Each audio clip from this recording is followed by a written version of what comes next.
Okay, without further ado, we'll start our introduction, because before going to the details of the different strategies of teaching social studies and the forms of assessment used by the teachers in teaching the same, we'll know first about the meaning of social studies and how is it different from the term social sciences and what are the different fields under social sciences.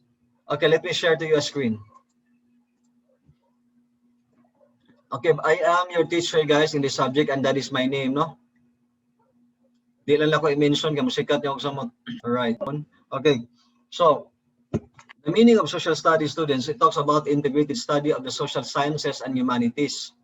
So again, integrated study of social sciences and humanities, meaning there are different disciplines being studied upon under social studies. And this is within the educational setting, guys. No, social studies. Sama nang makuha kag BSED, social studies, kani yung subject karon, these are forms of social studies, no? So in this particular subject, guys, you as elementary teachers someday will be taught to the different foundations and basics of social studies, ranging from the different disciplines under social sciences. So the purposes of teaching you social studies are the following, because you are expected to cascade all of this to our learners, integrate this, embed this into their mind, heart, and hands. The purposes are, first, civic competence. Promote civic competence. What is that? Civic competence talks about the interest, the arousal of students' interest in engaging into societal issues, political issues, and all other issues that concern their lives in the society, community, and country, guys. Mao ni civic competence. Sama anang mga recruitment baron nga nahitabo sa CPP and PA, the different societal problems such as prostitution, the teenage pregnancy, the rising of the cases of sexually transmitted diseases, the abortion, the extramarital affairs, so and all others. Societal issues, guys, the drugs, unsa pa nang ubang societal issues niya. No, in the government, the corruption, the different malpractices, these are all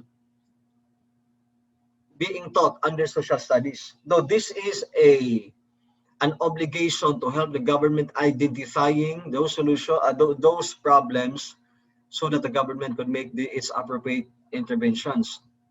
But again, these are part of the spectrum of social studies. Historical mindedness, kinahanglan tudluan og history ang mga students for them to value the bloodshed by our ancestors in the past. At the same time, history also teaches us to make better decisions presently and in the future as well. Okay? Kaya nga naman, daghan kayong false narratives done by historians, no? As to the Philippine history, just like the time of Marcos, it has always been said by the Liberal Party that Marcos is an authoritarian, is a menace to Philippine democracy, is a dictator, is a corrupt politician. But honestly, guys, according to the decision of the Supreme Court, when I was having the subject in law school, there was no even just one case wherein Marcos was convicted for the crime of graft and corruption. Lalimang ka na, daghan kasi corrupt, pero walay, excuse me, walay conviction nga nahitabo. Take note, it is a constitutional right that an accused be presumed innocent until proven guilty beyond reasonable doubt by a competent court during trial wherein both sides are being heard. But Marcos was never convicted, and yet he has been judged by the Liberal Party, propagated by the media, and Filipinos tend to believe as well nga Marcos is the devil. But you know what? It's the exact opposite. Sorry, ha? So, nga na guys ba? Usa na sa goal sa social studies, no?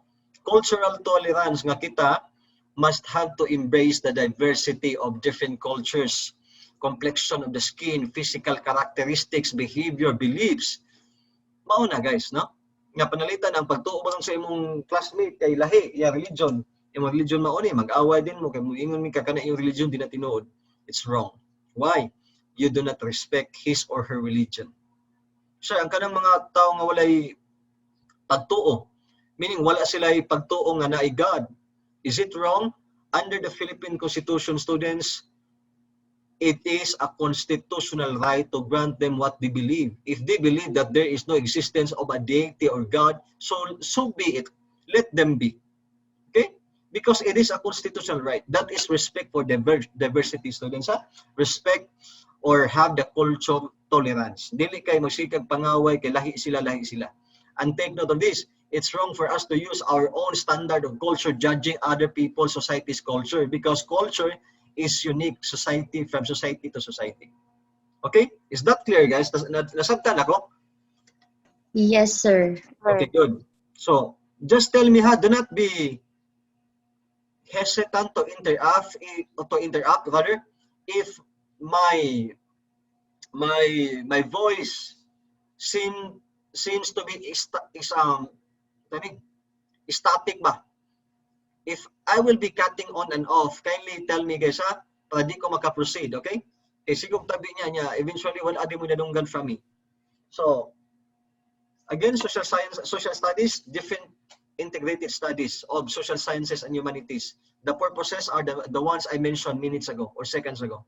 So, social sciences, this talks about the different studies of different disciplines, not just the basic, not just the foundation, but the core, the entire in-depth, intensive, comprehensive details of all these disciplines, such as archaeology, economics, geography, history, law, linguistics, political science, criminology, philosophy, psychology, anthropology, and sociology, guys. Kani silang tanan under ni social sciences. As compared to social studies, ug ato ning tun-an ang mga basic ani, the one that we are telling you right now, that I'm telling you right now, guys, this is called as social studies. Pero mukuha kag kurso, particularly archaeology, magkurso kag AB economics, geography, history, and so on and so forth, then you are taking a course under the discipline or under the umbrella of social sciences. Ang imong kurso is under social sciences. Dito maingon nga ang kurso nimo is under social studies. Okay? Because you are specializing the different fields of social sciences. That's why ang imong kurso under sa social science. Okay? That's why ang kanang atoang college panon sa kanang College of Arts and Sciences. Mao na siya. Kaysa College of Arts and Sciences, different disciplines under social sciences is being studied upon. No, kanang mga linguistics, kanang political science, business administration, kana. Okay?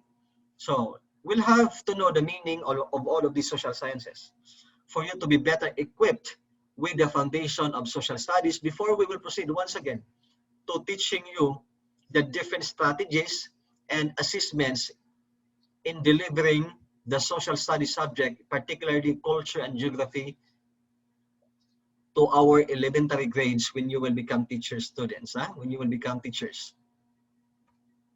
So archaeology, guys, is the study of human history, prehistory, and excavation of sites, artifacts, and other physical remains. Di man ina, guys, So excavation meaning gi-ukay, gi-count. Sa pag-count, nakitaan ang mga artifacts, fossils, human remains. That's archaeology. Unsa purpose ana? In order to investigate a particular occurrence in the past. Kanang claim nga na ay dinosaurs, tinuod ba nga na dinosaurs? The answer is yes. Nga naman, daghan kaayong mga bukog sa dinosaurs ang nakitaan. Sir, kanang theory ni Charles Darwin nga ang tao gikan sa ape-like hominoid. Is that believable? For me, professionally, I would say very, very yes. Nga naman, because it has a lot of concrete evidences explaining the origin of man.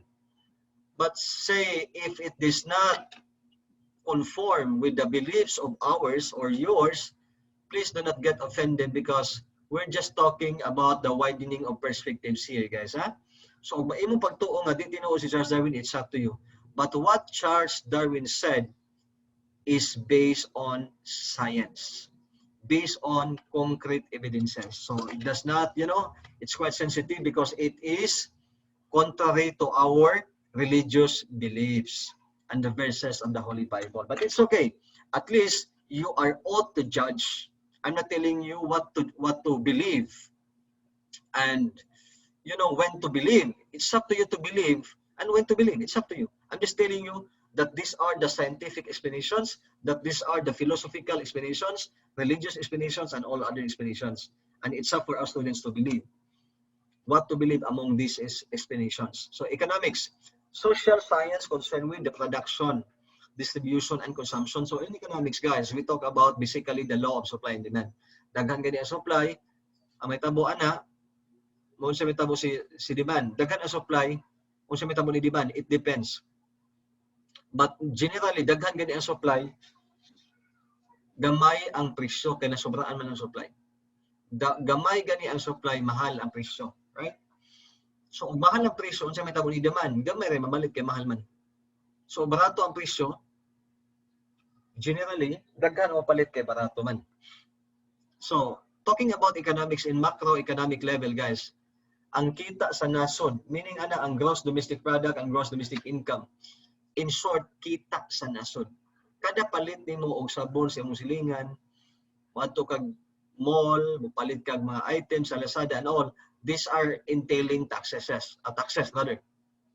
Taxes would be remitted to the government. And that tax, or those taxes, wait, sabi ni, oh yeah. Am I heard, guys? Yes, sir. Klaro kay sir. Yes, sir. Okay, good. Wait, so hakan mo ni expand mo.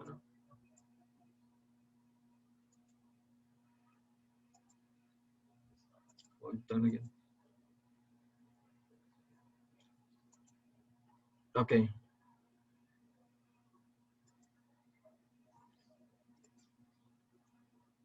Okay, we'll continue. So, macroeconomic level, guys, economics ka ng gross domestic product, gross domestic income. Maingon ang mga media, maingon ang Liberal Party nga si Duterte, or under the Duterte regime, ang Philippine economy has been devastated, has been decreasing, guys. Take note, we are now in the pandemic. Many businesses have closed. And take note, those items being sold in the market become less and less and less because it is restricted by the government protocols in order to prevent the further transmission of COVID-19, right? So expect that the kita and income of our country for the past few months or 1 year would tend to decrease. It's not because of Duterte at all. Di ba? Kaya sabi man ko, igno nila nga, di ba, blame nila always Duterte. So these are just black propaganda, guys. And we ought to know the facts and the truths because after all, we are citizens of this country, and it is our duty to propagate what are the facts and what are the truths. So next, geography. It talks about the study of places and how these places affect the human survival. No? Sa panalitan ng mga tao sa isla, guys, more likely ang ilang panginabuhian would be in the form of fishing and farming for those people who are residing in mountainous places. So we are, or Philippines is within the ring of fire. We are so adjacent to the Pacific Ocean. So we can expect that every now and then there are typhoons and there are also earthquakes, di ba? Mana ikaw, naglinog, na-shock pa, kung na-shock pa man ka, linog is part of the Philippines because we are within the circumference of the Pacific Ring of Fire. Karon na bagyo ningo na po'y bagyo, siyempre kinaata doon sa Pacific Ocean, the mother of all typhoons. Under the study of geography, people need to be prepared every now and then if we are prone to having this kind of catastrophes, calamities. Am I clear, guys? Yes, sir. History, Sir. guys, the study of past events, history. So, di na to go further into details. History is so basic ones, guys. No, it could be world history, Asian history, Philippine history, or even your own family or personal history, guys. Kaya ba mo, ana? Panalitan gahapon ikaon ka og panbinangkal ug panburikat natukan ka. So it's part of your personal history. Gahapon niinom kag tubig, nasudipan ka, tubig pag gina unsa pa man. Di ba? Nasudipan gyapon ka. All right. So history, no, basic nga mga study sa past occurrences, mga nahitabo kaniadto. So law, dili ni katong classroom may batas bawal lumabas ni Kim Cho guys ha. Dili mao nga balaod ang gimin. Brakes Kim Cho. Sana all kayo. Okay.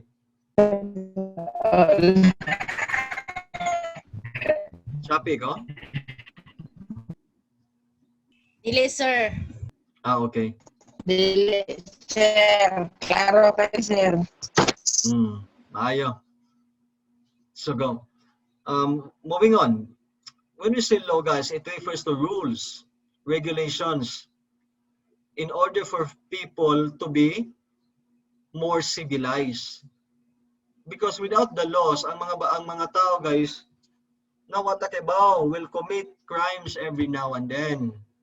Ang uban mangawat, no, magpinatyanay, and society will be so highly chaotic. So for the people to have harmonious coexistence and tolerance, laws are enacted. Kinsa may mohimo sa balaod ko namin? Senador, sir. Senators. Sila ra? Congressman, sir. Representative sa barangay nga basis. Yes. Ato sa national level ta, kanang gitawag na to legislative branch. It's composed of two, the House of Representatives and the Senate. So sila ang tigimong balaod. So din sa mauna nga sir panalitan ang action walay balaod nga nagaingon nga kana crime ba na sir? As the words go, guys, again, if there are no laws punishing that act is never a crime, because there can be no crime if there's no law punishing the act. Am I clear, guys? Meaning, mubuhat ka ani panalitan, kanang bayot ka or tumboy ka, nabay balaod nga any person who loves same sex, kana bang, wait, let me construct it. Okay, the law says any person who will have a sexual intercourse with same sex will be punishable with reclusion perpetua, no, and a fine of 1 million and blah blah blah. Na may balaod nga nag-ingon na? Wala. Because being a gay, being a lesbian, and being a bisexual, guys, it is not a crime because no law states that it is a crime. Therefore, this particular sexual preference or gender must be respected, guys, because in the first place, bayo, tomboy, bisexual, they do not decide to be like that. It is beyond their control to be like that. For me, it's beyond their control. Because according to science students, that is a form of sexual disorder called as homosexuality. It is dictated in their physiological and biological responses. Meaning, pagbata nila, wag na sila maingon nga magbinayot ko bi, magtinumboy ko bi, mag-bisexual ko bi. It's just, it just comes out naturally that their physiological responses behave like that, behave that way. So why must people in the society condemn these humans when in fact we are all the same humans? As long as they do not commit a crime, we are deemed to respect the members of LGBTQ, and not just the members of LGBTQ, but also the differences that we have in terms of complexion, physical appearances, complexion of the skin, no? The beliefs, the behavior, we must respect, guys. We must celebrate our own diversity and must not condemn it, because 21st century we are highly civilized already. There are countless of scientific explanations and cultural enlightenments for us to be fair, for us to be impartial, and must not show discriminatory acts and behavior towards others. Let us once again celebrate our own diversity. Hindi magkamoingon nga pares ang tao tanan, pares ang tao nimo tanan, right? So Like that. So linguistics, guys, this explains why the people in the province have this intonation when the time they speak, kanang mga different dialects. So these are under the study of linguistics. We'll not dwell on this, okay? Anyway, it's so basic. Mabuto na, ngawin kag taga Manila, ilang langgam ito, nagkamang. Ato naglupad. Ang ilang umupa ka na ba? Ang upa nila lahi, atong upa sa Bisaya lahi, no? Sa Bohol, kanang giingon nila kutas sa hagna Bohol, no? Gikutasan na kadoy ingon ka. Si kutas, no, suko ka kay kutasan ka dili.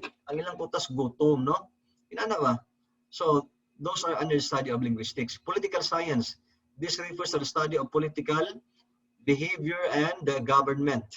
So, tun-an, mao na ka ng mga federalism, o nganong daghan kayong, o giun sa pag-manage sa government ang atong country, sa mga politicians, giun sa pag-use ang atong mga financial resources, and all others. So, that is under political science.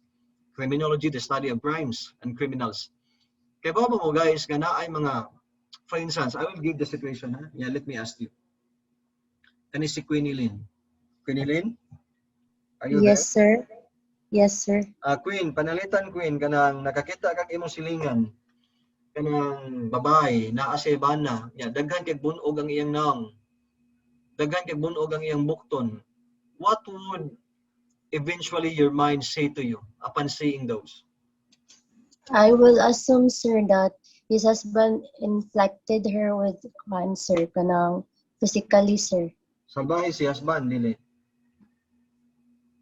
Wala, kanang ako muna sir, is kuan lang, nakulatahan siya nga na, pero not conjud nga sa bahay siyang husband. Pero basin Okay. gaaway sila. Okay, good answer, Queen. So, ano na siya? Bitaw, generally, guys, and commonly, we tend to believe nga ang husband salbahis, right? Kaya nga nung mangulata o babae, because technically, yeah, it's right. Kaya di yung kinakulatahan ng babae. Pero what dito kay ba, ang babae di ay ang asawa na agitawag og masochism. The one that you see in the movie entitled 50 Shades of Grey, masochism is a form of sexual disorder in which a person wants to be inflicted with physical pain and injuries in the act of sexual intercourse, because without doing it, that person would never reach the orgasm or ejaculation. So meaning, basin di ay si asawa ni ingon nga bunugan, lagi ko bunugan, di ka bunugan, buwagan di ka. So ang bana na pugos na ng tanong ni babae just to have the sexual satisfaction, right? So that is a form of sexual disorder. In a manner, also explained with other sexual disorder nga kanang katong giingon og ganina, homosexuality. Maibo ka sa imong same sex. Homo means same man, di ba? So kanang ang imong sexual attraction to as a hayop. No, naibog ka kabayo, naibog ka sa ero, unsa ba? Ganahan ang tao og sexual partner niya kay ang patay. So katong sa hayop, guys, it's called as bestiality. Kanang sa patay, necrophilia. Ganahan sila bata, pedophilia. Ganahan sila tiguang, gerontophilia. Ganahan sila mamuso, voyeurism. Ganahan sila og kanang mag-group sex, exhibitionism. Ganahan sila. Basta daghan yung forms of sexual disorder, guys, must be studied under criminology in order to explain why people who are irrationally behaving that way. Okay? Some of the sexual disorders are actually not a crime, and some are crimes. Some po na nang mamuso ka crime na. Kanang manguan kag patay sa crime. No? Kanang bata samot, it's a crime. So much for that, guys. Philosophy, it talks about the study of fundamental nature of knowledge, reality, and existence. Kanang mga system of ideas, guys, it's called as philosophy. Meaning, panalitan, in education, we have the following philosophies, no? Katong essentialism, the perennialism, pragmatism, realism, idealism, and all other isms. Because when we talk about system of beliefs and principles, it is called as philosophy. Ikaw as anak sa imong mama or papa na akay kagaling philosophy, panitan, you would say to yourself that I will not marry until or I will not marry unless I already have given my parents the house and lot that they have been longing for. So that is a kind of philosophy. As a teacher, your philosophy is I would not end the day without without conveying the knowledge and competencies to my students, no? So that is a form of philosophy. So under this philosophy, guys, why do human beings exist? So that is studied under philosophy. Nganong naa ang tao? Unsay purpose nganong naa ang tao? Ana blah blah blah. It's philosophy. Psychology. When we talk about psychology, guys, it focuses on the study of personal human behavior. Behavior sa usa ka tawo. Usa ka tawo. Og inyong tun-an, for instance, nganong inani ko motabi, nganong inani ako mga views in life, nganong ganahan ko magsigigbasa, this can be studied under psychology. The study of human mind, usa ka tawo ang tunan, and how it affects his or her behavior. So anthropology, guys, and sociology both involve the study of the society. However, it has its own scope and limitation. In terms of anthropology, it focuses on the study of human society, particularly the human culture and human development. Outside of it, it is under sociology. Human development, as what I said, just like the study of Charles Darwin, it was involving human development. How was human developing? How do humans become like this? So it falls under anthropology. Anthropology and archaeology are riding in tandem. They are inseparable because when you study anthropology, there is, especially if it involves human development, archaeology is always involved, no? Because archaeology, gives us the evidences how the humans evolved. But in terms of human culture, guys, as I said, human culture is different from society to society. Do not judge other societies' culture based on your own cultural standard. Example, a Muslim woman and a Christian woman happen to see each other on the beach. Niingon dayon si Muslim, niingon din si Christian woman. Lalain na ni Muslim, mata kay nakita, nitubag pod si Muslim woman. Lalain na ni Christian woman, mata kay gitabunan, no? So, judging other people's culture based on our own cultural standard is inappropriate because every society has its own culture. Sociology, the study of social life. I mean, the study of how the people collectively behave. That's sociology. Say, nganong ang CTU students out of 10,000, 9,000 of whom magsige magkaliit kada adlaw, sociology na. Nganong daghan man ang sugarol sa Cebu City or drug addict sa Cebu City, sociology na siya nga study. Okay? Collective behavior of a particular society or members of the society. Sociology. Kung usara, psychology. Kung society, daghan, collective behavior, it's either anthropology and sociology. If it involves human culture and human development, anthropology. If it is outside human culture and development, sociology. Any question, guys?